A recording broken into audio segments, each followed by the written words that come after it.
And we're live, and people are already pouring in. Welcome. Hello, everyone. This is our 8th live stream. We are the Cohen Center for Recovery from Complex Chronic Illness, also known as CORE. My name is Dr. Raven Baxter, and I'm joined by my colleagues, Dr. David Putrino, who is the NASH Family Director of CORE, and Dr. Amy Proal, who is the Scientific Director of CORE. Very talented individuals who I'm fortunate enough to work with and am joined monthly on a live stream. The live streams occur every third Tuesday of each month, but we're in the month of December, and next week is the holiday, so we're meeting a week early. So happy holidays to all, and thank you for taking the time to learn with us today. All right, so without further ado, let's jump into our topic. As you can see by the title of the live stream, we are going to be talking about mitochondrial dysfunction. And if you're watching us from beginning to end, in the replay, for example, by the time you finish watching this, you should have learned 1, what mitochondria are, 2, how mitochondria make energy, 3, what happens when mitochondria aren't working properly, 4, how do patients typically present if their mitochondria perhaps aren't working properly, or maybe they're being impacted in some sort of way. 5, what are the relationships between infection-associated chronic conditions and mitochondrial dysfunction? And then lastly, what we're doing at CORE to address the mitochondria, the mighty mitochondria, and potential instances of mitochondrial dysfunction.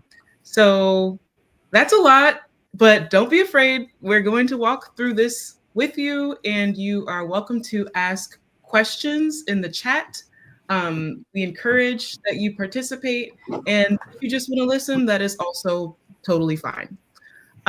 Okay, so let's open with the question. I would like to know from you, our listeners, what do you know about the mitochondria? When you think of mitochondria, what is the first thing that comes to mind?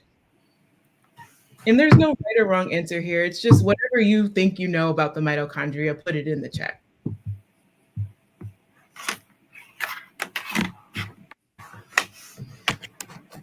Yes. Okay, here we go. I'm going to read some responses here and show them on the screen. We have ATP, also known as adenosine triphosphate. We also have the powerhouse of the cell. Oh, we saw that coming a mile away. Energy producer. Fantastic. Motor of the cell. Very interesting. I like that interpretation as well. Very good. Someone said not much. Well, if you keep watching, you're going to find out a little bit more than not much. And then we also have converts sugar to ATP for cellular energy. Fantastic. That's right on the money. So congrats. A lot of you already know quite a bit about the mitochondria, if not, the basics. But today we're going to learn something really cool about the mitochondria, and that it's not just the powerhouse of the cell, it's the powerhouse of our bodies. And it also has some diverse functions other than being strictly just a powerhouse of the cell. So with that being said, I'd like to turn it over to Amy, who has a fun fact for us about the mitochondria. Yeah, it's actually a very important thing to understand about mitochondria, which is the fact that they're derived, and this has been worked out over the course of many different studies.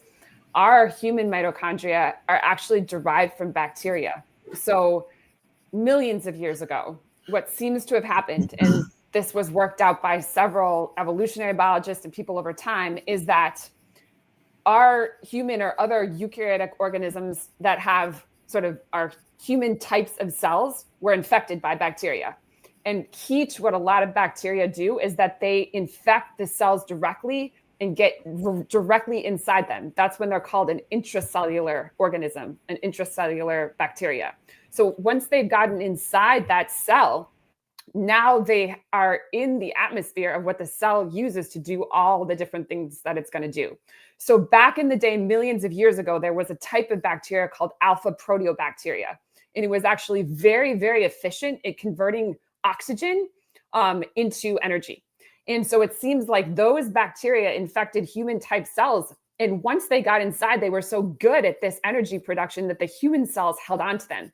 And they developed what's called a symbiotic relationship. In other words, the human cell benefited from the bacteria's ability to produce energy, and the bacteria benefited from having a home that was a little safer inside the human cell. And so they formed this symbiotic relationship. And over time, as evolution went on, basically the bacteria became more and more part of the human cell and more controlled by our human genes. And that's what mitochondria are today. So essentially, what our mitochondria are energy producers derived from bacteria that were captured by our cells over millions of years, which is really important in how they function. We can get to that later, but mitochondria are key to how the immune system targets infection. Infections directly hijack how our mitochondria function. And then our mitochondria are part of the innate immune response that responds directly to infection. A lot of this has to do with the fact that they have such close ties to bacteria to begin with. Yes. So thank you, Amy. It is really interesting, the interplay of microbes, microbial cells and human cells, and even viruses, like how important microbes are to not just our like homeostasis, but the evolution across time of how like humans have developed. Microbes are just such an important part of that. So very fun fact. How many of us are surprised? Did anyone know that? That can be your new fun fact. If someone asks you about the mitochondria, you can now say that they are derived from bacteria. All right, so that's the one thing that if you take anything from today, that can be one thing. All right, so powerhouse of the cell, what exactly does that mean? I just want to walk through that because we do have to appreciate how complex mitochondria are. And without them, I feel like we would be nothing because we need the ATP so that we can generate our cellular process.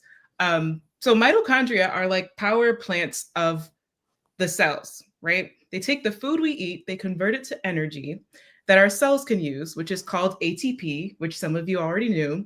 And ATP is like the fuel that powers everything that our cells do, from making our muscles move to our brain function, our thinking.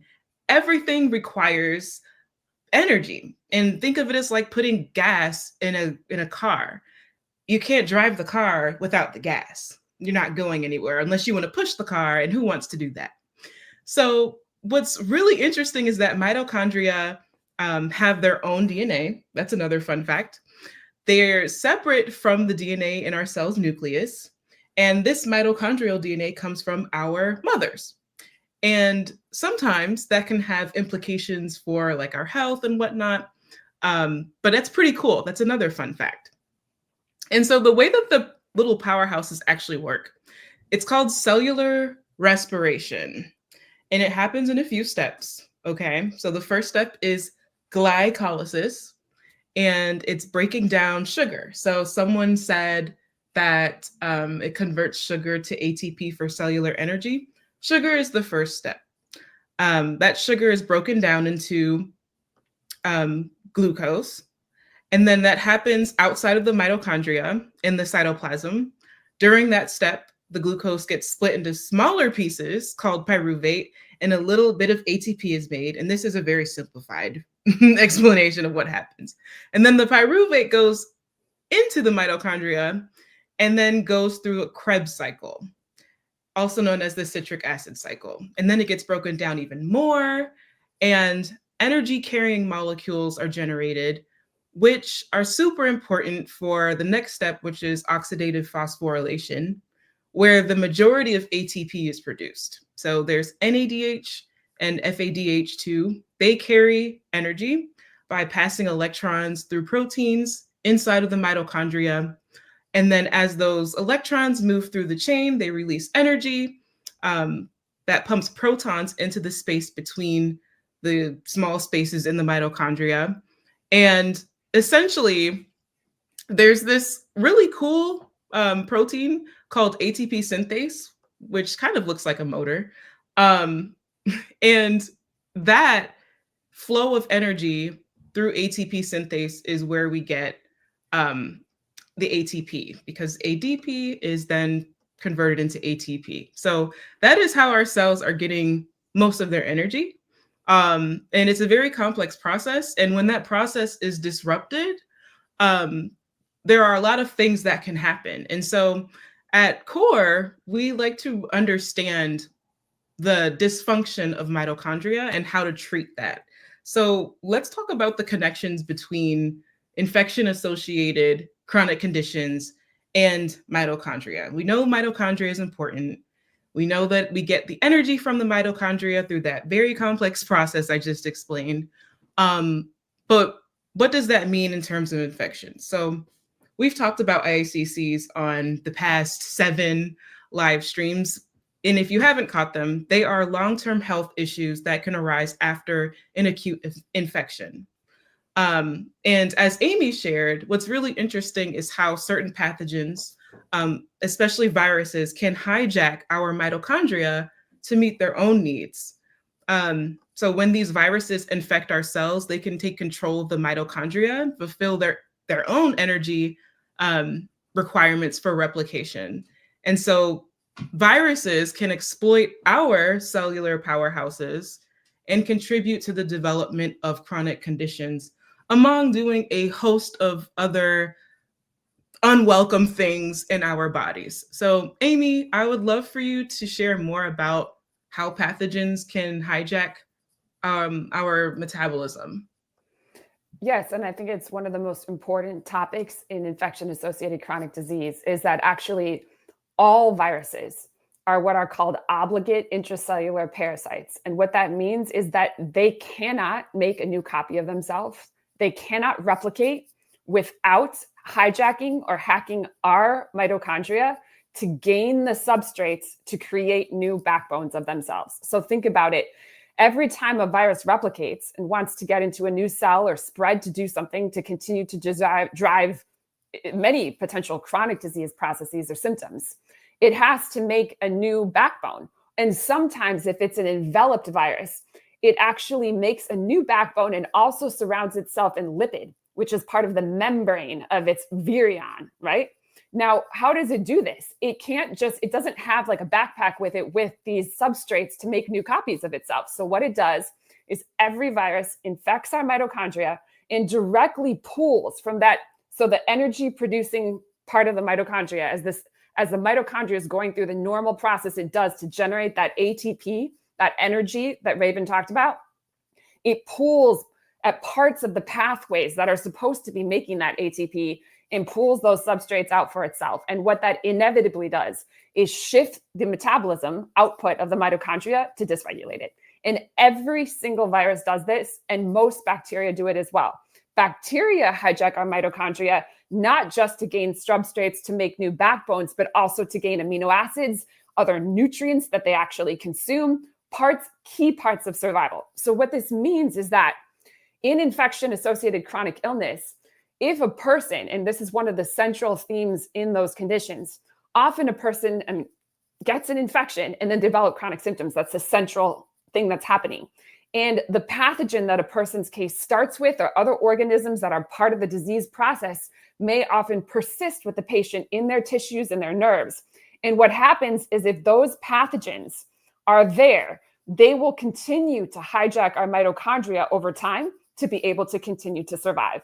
And what that means is that chronic disease associated with infection or persistent infection is inevitably going to involve mitochondrial dysfunction. It will exhaust people as the pathogens that are in us, the ones that are detrimental to us, pull our energy substrates away from us and to them. So what I think is most important as a takeaway is that people sometimes tell me, let's say ME/CFS, which is a condition in which many people develop symptoms after infections or exposures. People will say, and I think chronic infection, for example, the enteroviruses or sometimes the herpes viruses, the persistence of those pathogens can play into cases of ME/CFS. I will sometimes say, I think pathogen persistence can contribute to ME/CFS. And some people will say to me, no. It's a mitochondrial dysfunction disease. And I'm like, I know, because those two things go hand in hand. It can be an infectious disease, and then by definition, it's going to be a mitochondrial dysfunction disease. So we can link the topic of infection and mitochondrial dysfunction completely. And in fact, there's a field right now called the field of immunometabolism, which is researchers doing exactly that. Labs focused on that specific intersection of how the immune system, our mitochondria, and infection are all connected. So that's, pretty key to understanding these conditions. I think it's probably also worth mentioning, it's not just about the fact that these viruses are stealing energy from us. It's the fact that we don't get energy for free. Mm-hmm.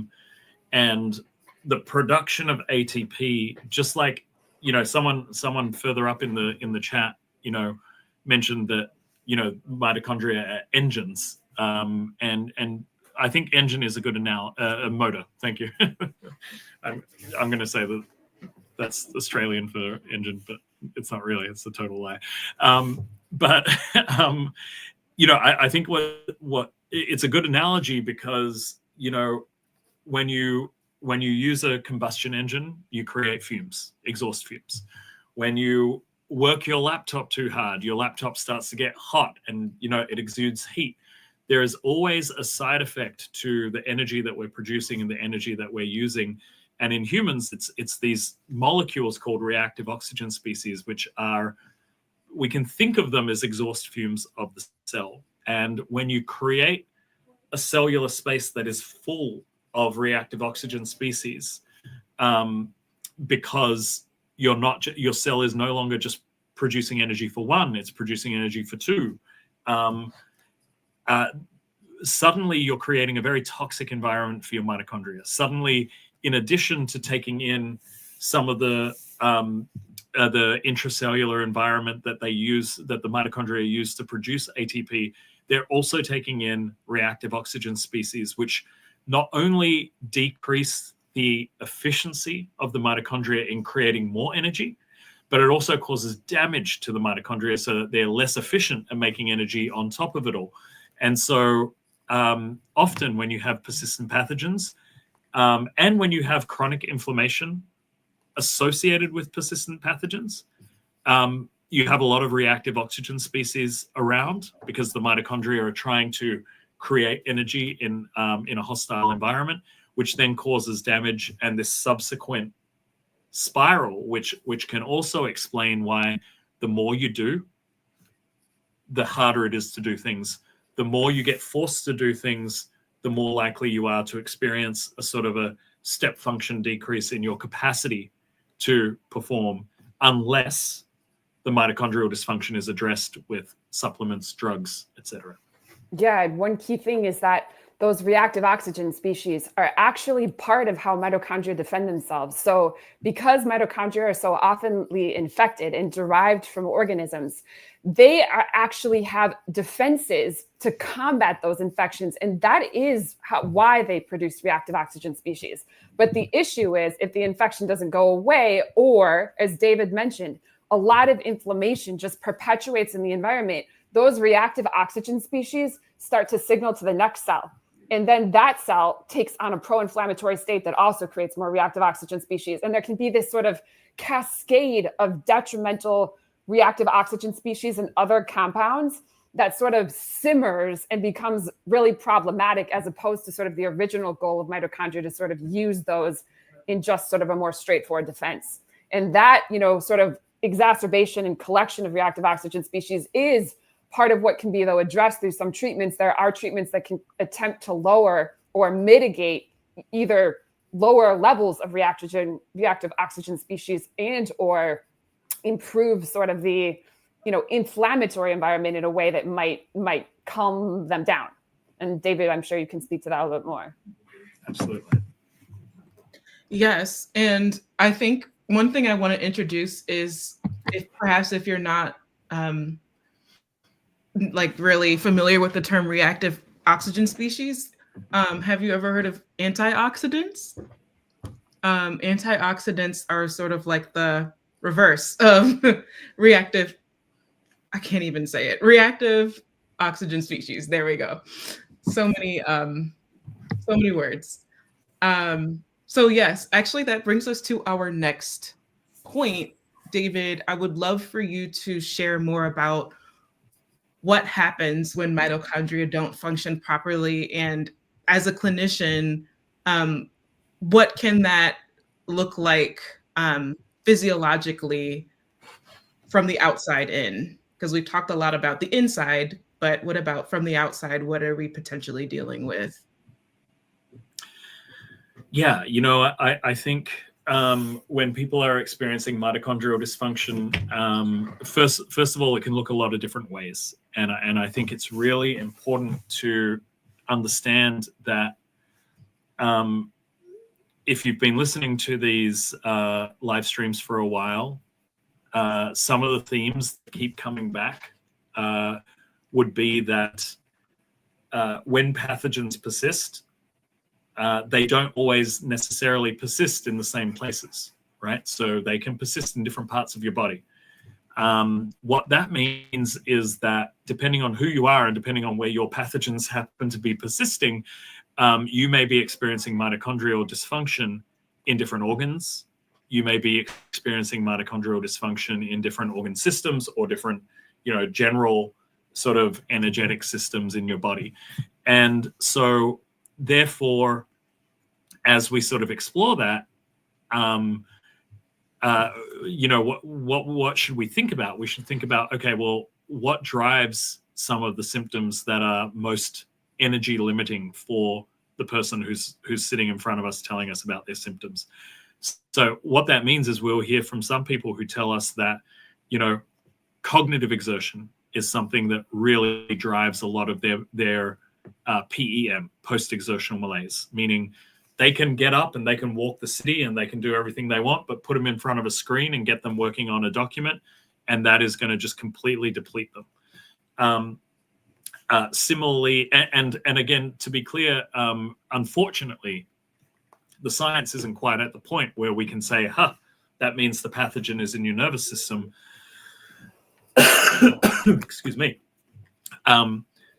It could mean that the pathogen is in your nervous system. It could also mean that you have neuroinflammation. But we can't yet be quite as diagnostic as we'd like to be. But often when we're hearing about what's going on, with someone's symptoms, we can get a bit better of a better sense about which organs are affected. So some people will have cognitive-driven PEM. Some people will have physical activity-driven PEM. So muscle activity really wears them out and causes them to be exhausted. We saw, beautiful work in Rob Wust's lab, out in the Netherlands, where, he showed us that when folks with long COVID were forced to exercise, that waste products associated with energy production, such as amyloid proteins, would build up in their muscles much more readily than healthy controls who did not have long COVID. So indicating that this energetic system is damaged and that it may be linked to post-exertional malaise, which is one of the most common and disabling symptoms of infection-associated chronic conditions. But PEM can also be a little bit sneakier than just, I get worn out quickly when I'm, doing something cognitive or I'm doing something physical.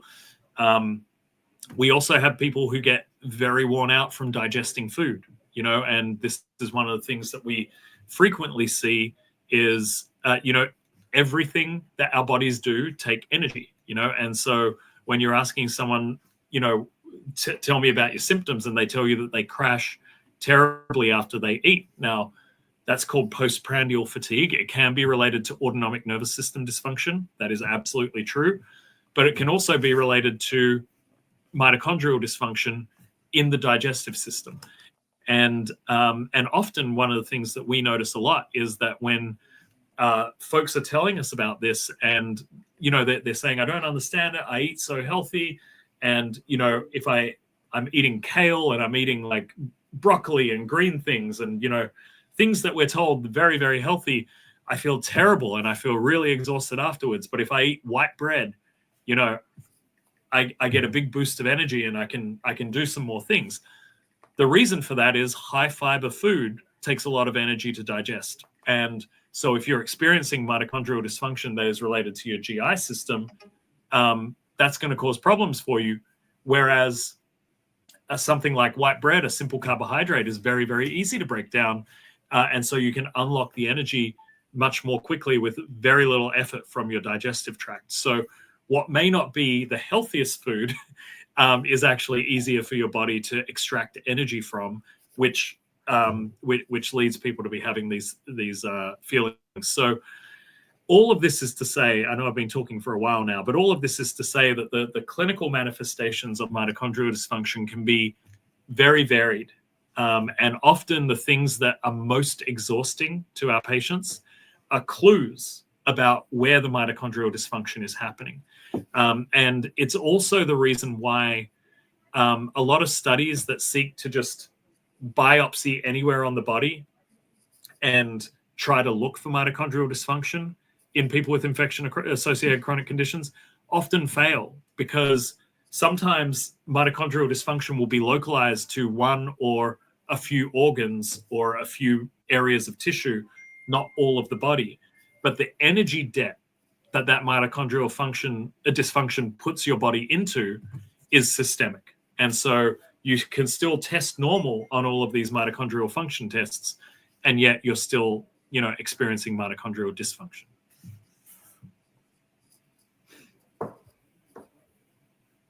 Thank you. We have some questions many questions in the chat that I am looking through. And I wonder which one we should tackle first. David, you did speak about like diet and how eating can impact your overall health. So let's maybe pursue this. What happens with mitochondria during fasting? Is it using different pathways for energy creation? Yeah, so, this is a really great question. And I would say that when it comes to in general, one of the things I would start with when it comes to fasting techniques such as intermittent fasting is that a lot of the press and a lot of the things that you might hear on podcasts and these, sort of lifestyle advice blogs about intermittent fasting, you should take with a bit of a grain of salt, because largely the studies that have been done on intermittent fasting tend to be done on, healthy, young, frankly, primarily white males of college age.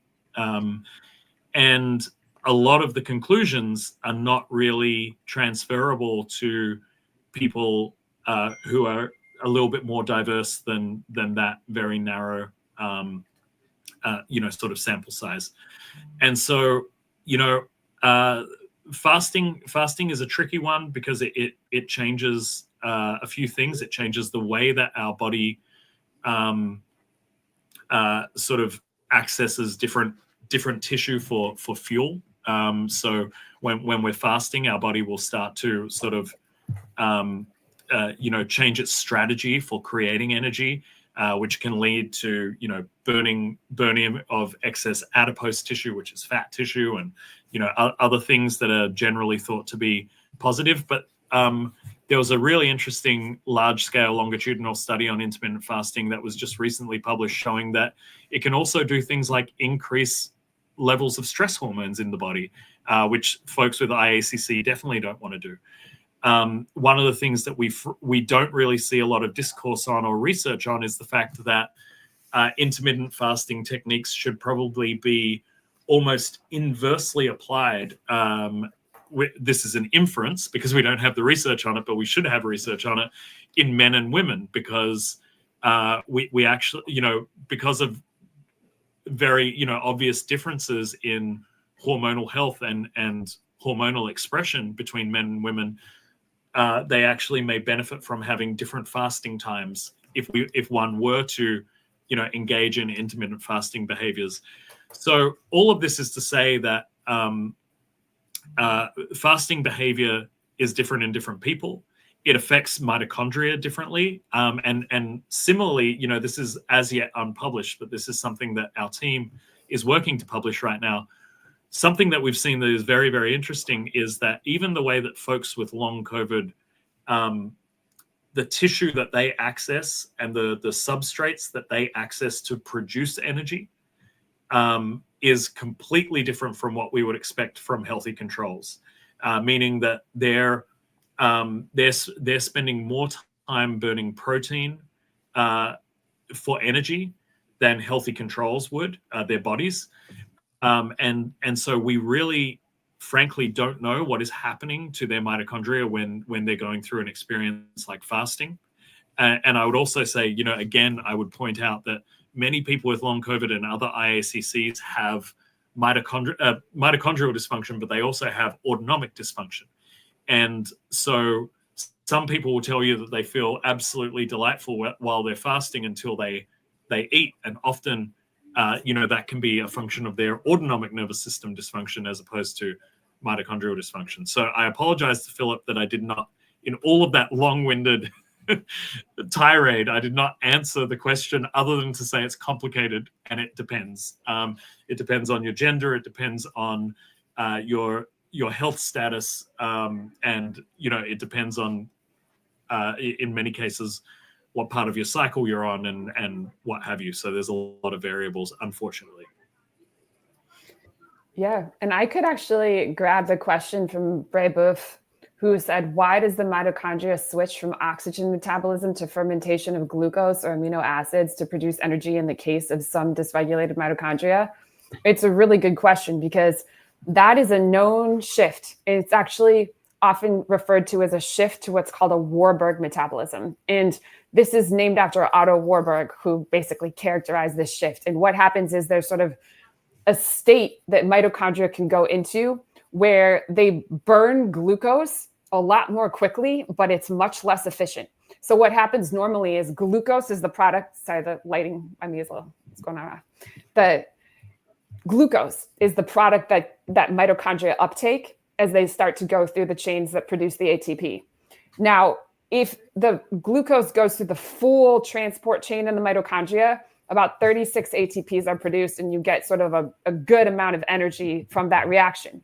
But mitochondria can shift into this Warburg state where they go into this aerobic glycolysis. It's the fermentation type state you're talking about, where they go through an abrogated, shorter pathway where they use the glucose, but 2 ATP only come out of this. And here's the thing is, it allows the ATP to be produced much more quickly, but much less efficiently.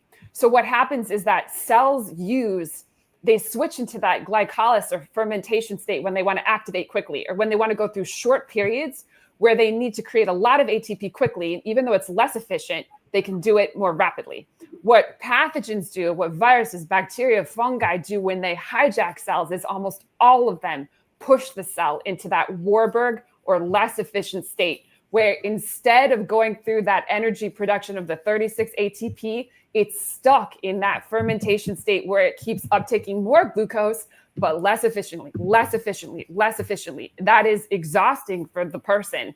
And it's exhausting. It's not efficient for the mitochondria. What it does is allow the pathogens to basically take a lot of the substrates that would have been part of the larger, more normal ATP production. So really, that's what a lot of the pathogens are doing to hijack the mitochondria. Now, there's 2 key things to think about here. What then you tend to see in people who have that issue, whether it's due to infection or just this shift towards fermentation in mitochondria, is more glucose uptake and more lactate output.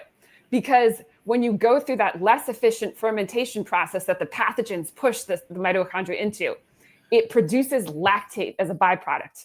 So you get people who are sort of energetically starved for glucose because it's being burned so much, but have lactate, which is a product that can actually sort of, wear people down. You will see some people with long COVID actually report higher levels of lactate, which is actually interesting to me. It's sort of a breakdown that happens For example, when people over-exercise, a lot of lactate is produced. You don't want too much of that. It suggests that the energy is not in a good state. So you can kind of, have those shifts. And another last thing that happens is when that fermentation, inefficient state is happening, at least with pathogens, they often stabilize one of the transcription parts of mitochondria, which is called HIF. And it controls hypoxia related to mitochondrial function. And what that does is it controls oxygen production, which is another thing that mitochondria get involved in. And so oxygen production is actually less efficient. So what you really get is more glucose uptake, but it's inefficient, more lactate output that is hard for the person to keep up with, and often more hypoxia or detrimental lower oxygen environment, which can cause a whole other, flow-on series of symptoms or problems. So that's one of the things that infections can do that can really perpetuate a lot of that fermentation type, part of mitochondrial metabolism. That's one of the reasons it's so problematic. One thing I'll say too is that some people, for example, who eat a ketogenic diet, I don't know to what degree people with different ICCs could do a ketogenic diet, but theoretically, if you eat a lot of fats and you don't eat a lot of glucose, then your mitochondria can't uptake a lot of glucose to burn it in that inefficient way, which some people think might then get in the way of pathogens sort of being able to hijack mitochondria because they don't have enough glucose to pull into that fermentation process. So there are a couple people, and I put this in one of the papers I wrote on pathogen hijacking of metabolism, maybe something like a ketogenic diet or parts of fasting could get in the way of, of the rapid uptake of glucose, because you're not uptaking glucose as much if you're only eating fats or if you're not eating, which might have an effect on mitochondria in a way that gets in the middle of some hijacking. But there's a lot more to study there. Awesome. Thank you, Amy. Yes, it's really fascinating. And my knowledge of Warburg effect comes from doing cancer drug discovery and having to use special media, cell culture media on the cells because of the way that they uptake nutrients and then what they produce. So cancer cells are all in a Warburg state. They're all in this inefficient state where they've been pushed into this inefficient glycolysis, lactate output, low oxygen environment. So are a lot of cells in atherosclerotic heart disease plaque. They're in that same Warburg state. But the interesting thing is that we don't check for this very often in just patients with infection-associated chronic disease. Like that could also be happening in samples from them. It's something that we need to look at a lot more. And a thing to understand is that many, many cancers are driven by viruses. And heart disease is increasingly connected to bacteria or other pathogens in the plaque. So in both cancer and heart disease, where Warburg metabolism is most characterized, it easily may be a result of the fact that the organisms or the pathogens in the tumor or in the plaque are at least part of the drivers of why the Warburg state is occurring. So that's a huge area of research. There's always something. I know it can seem discouraging that there are so many things that we don't know. There are also many things that we do know and a lot of questions to pursue. And on that note, I would love to talk more about what we do at CORE. David, would you be able to shed some light on potential treatments that may be at play for mitochondrial dysfunction? Yeah, absolutely. I mean, I think our approach at the CORE, and I would urge others to sort of other clinics to really try to adopt a similar approach, is we're always trying to be in the business of measuring things before we intervene to see if we can really move the needle on some of the things that we're seeing. And when it comes to mitochondrial dysfunction, one of the main metrics that we use is resting metabolic rate. To sort of, we use that as a proxy of mitochondrial dysfunction. Why do we use resting metabolic rate? What is the precedent for this? Well, there's a phenomenon in the athletic performance world that is called basically it's called unexplained athletic underperformance syndrome. Colloquially, it's known as burnout. Many athletes experience burnout. And what does burnout look like? Well, burnout looks like, an athlete that was previously performing at a peak level suddenly can't hack their training load. Suddenly, they're unable to keep up with the other athletes that they were easily keeping up with before. They're unable to commit to a regular training load. They need to recover over long periods of time where previously they could bounce back from training, and they slowly start to sort of lose their performance edge. For people who are listening to this live stream, it may not shock you to hear that burnout is, many athletes will tell you, well, I don't know why I got burnout and had to stop, but I do know that I got mono, or I do know that I got sick with something. That is a frequently told story.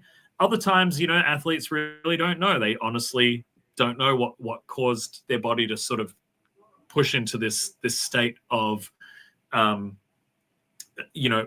severe depletion. But what we do know is that when sports doctors and exercise scientists have measured people with athlete overtraining syndrome, what we see is that their resting metabolic rate is significantly higher than what we would expect of someone of their age, weight, gender, and height. Now, interestingly, to be diagnosed with athlete overtraining syndrome when we're working with athletes, if your resting metabolic rate is 10% higher than predicted, that's usually considered a red flag. That's usually considered, okay, well, we need to do something about this. That's a number that we take from the literature. When we work with patients at the core, we typically see the median number is that people at the core are about 30% higher than their predicted resting metabolic rate, meaning that their bodies are in an energetic crisis. It's not seeing a high number doesn't mean, oh, look at you, you're producing all of this energy. It means just sitting there in a dark room existing is costing your body way much more energy than it should be, which means that, of course, you're going to exhaust early. Of course, you're going to have a body that's full of these reactive oxygen species and waste products associated with energy overproduction. And so what we need to try to do with imperfect science, I will point out, is try to find a regimen that will assist in normalizing this number. So that begins the number that we try to fix. And so one strategy is, of course, to reduce the amount of reactive oxygen species that are around. So this includes the use of powerful antioxidants. Raven, you mentioned antioxidants before. These are molecules that you can get from food. These are also molecules that you can get from supplements and other medicines that neutralize the effect of reactive oxygen species. So, so rather than having all of these circulating reactive oxygen species that can damage and poison and reduce the efficiency of mitochondria, you're neutralizing some of them so that your mitochondria can have a bit of a safer environment to work within and produce energy without associated damage. I saw in the chat at some point methylene blue was mentioned. Methylene blue is an example of a very powerful antioxidant. It also has some systemic effects, so it's not a first-line antioxidant that we use for people with mitochondrial dysfunction, because it can have effects on other body systems, and so it's not something that we jump to immediately, but it is something that we do occasionally try. We also, so use of antioxidants, and there are many different antioxidants that can be used. There are also things that you can try out that can improve the process of the mitochondria themselves in producing energy, making mitochondria more efficient, even if they are damaged, even if they are surrounded by mitochondria. So things such as NAD+ patches are examples of supplements that can boost the efficiency of mitochondria by making more substrate, making more materials that the mitochondria need to produce ATP more bioavailable. So NAD+ is used by the mitochondria to make energy. And so it stands to reason that if you sort of flood the body with this material that allows the mitochondria to have more of it available to them, it's going to make energy production a little easier, a little bit more efficient. And so there are a number of different supplements, NAD+, NMN, many things that have nicotinamide, riboside, nicotinamide, dinucleotide. These are all sorts of precursors to NMN and NAD+ that help the mitochondria produce more energy. And these are some of the things that we can help to drive the mitochondria. And to just finish, to answer another question that was kind of asked in the chat. Generally speaking, we don't think necessarily that we are healing the mitochondria. I think that if you have mitochondria that are badly damaged because they're infected with a virus, the cell is infected with a virus that's leaching off of the mitochondria, or you have similarly damaged mitochondria just because of chronic inflammation, you kind of just got to wait for the cell to die in order for a new cell to take over that maybe is not as damaged. But in the meantime, what you can do is support that cell, that damaged cell, with these supplements, providing it with materials that can reduce the amount of toxicity around the cell, as well as enhancing the ability of the mitochondria to produce energy. And that's our goal. And the way that we measure the success or failure of our goal objectively in the core is using resting metabolic rate as a proxy for mitochondrial function overall in the body. Yep. Also, glutathione is a pretty big master antioxidant. And so, taking glutathione might be helpful for some people with mitochondrial issues or persistent infection. There's protocols that use it.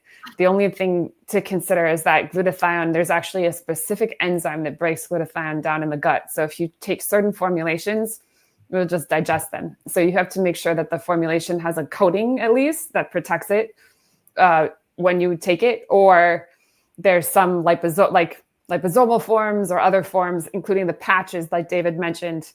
There's some groups that make, because David mentioned there's a patch, which is a way that we can give some patients the NAD+. Sometimes there's also glutathione patch, which isn't the worst idea because it circumvents the gut and thus the potential breakdown of the compound that we're trying to get into the rest of the body, right? So that's a consideration. But I do think glutathione is from a science perspective, makes sense because it counters the production of reactive oxygen species, give or take. We had a comment from, I believe, a practitioner, and it is, do you think we should do a check on our patients? I think you all can probably figure out what that says.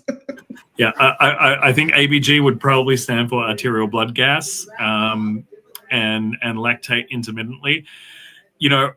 Laura, I think it's a good instinct and a good question. I definitely think measuring lactate levels in patients can be informative.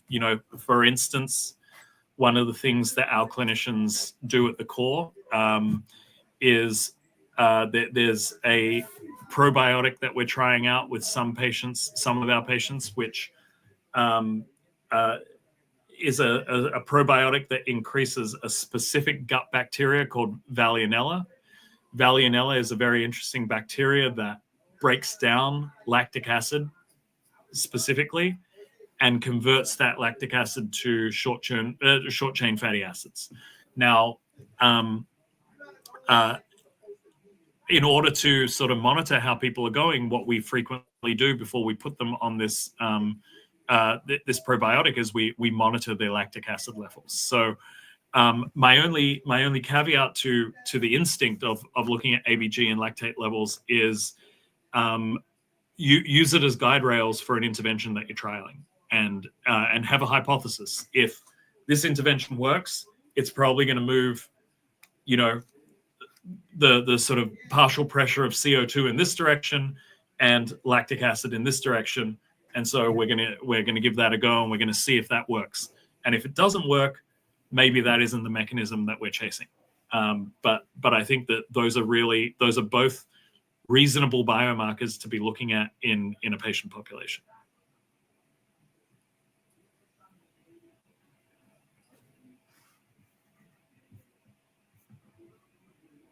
Oops, wrong button. Okay. So, you know, I think we're coming up on time. However, we have a few things to leave you with. First, I want to ask you too, was there anything that we didn't talk about that you want to make sure we get in the last couple of minutes that we have? Amy, where'd you go? No, I think that's fine. I think what I'm most excited about actually is more work on the intersection of infection and mitochondria and the immune response. I think they've been studied separately for too long in different labs, and seeing more people work on them together, I think that's really going to accelerate the understanding of a lot of mitochondrial dysfunction, at least some forms of it, and treatments. So I'm actually optimistic that the immunometabolism field has a lot of potential right now. Yeah, totally agree. I agree. I think we covered a lot. Honestly, the only thing the audience this session, the questions have been out of the park. Really, really good. Great questions.